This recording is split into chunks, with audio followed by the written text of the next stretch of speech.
Alexis Poulain, sans réserve, l'édito.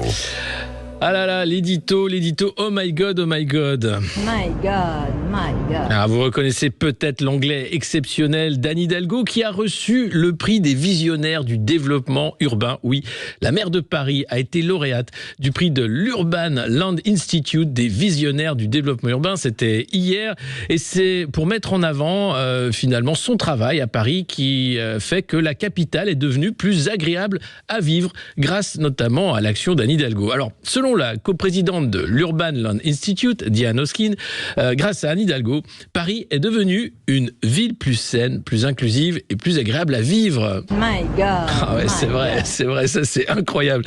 Et toujours selon ce remarquable institut qui existe depuis les années 30, la maire de Paris a transformé la façon dont les autres villes envisagent les possibilités de demain. Et c'est vrai, elle est visionnaire, Anne Hidalgo, comme quand elle explique par exemple au maire de Kiev en Ukraine comment reconstruire sa ville après la guerre pour faire une grande place au vélo. On l'écoute, c'est en anglais. We need plan. If you want to rebuild, you need to have a plan.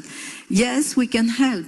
Of course, go from car to bicycle is very interesting because it's a new model. Ah oui, un nouveau modèle, oh my god, oh my god.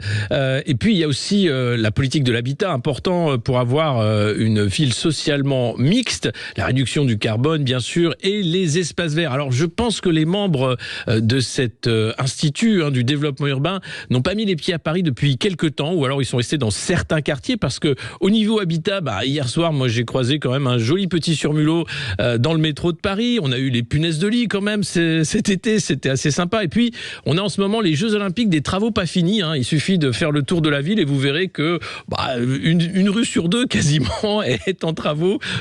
Ça doit être moins quand même.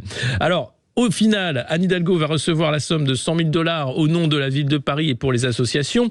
Elle s'est dite profondément honorée de recevoir cette reconnaissance de la part de l'Urban Land Institute qui récompense les efforts collectifs qui ont propulsé Paris vers un paysage urbain plus inclusif, résilient et durable. Voilà. Alors, pour ce qui est d'être durable, il faut savoir quand même que Madame Hidalgo a augmenté les impôts des Parisiens avec une explosion de 62% de la taxe foncière.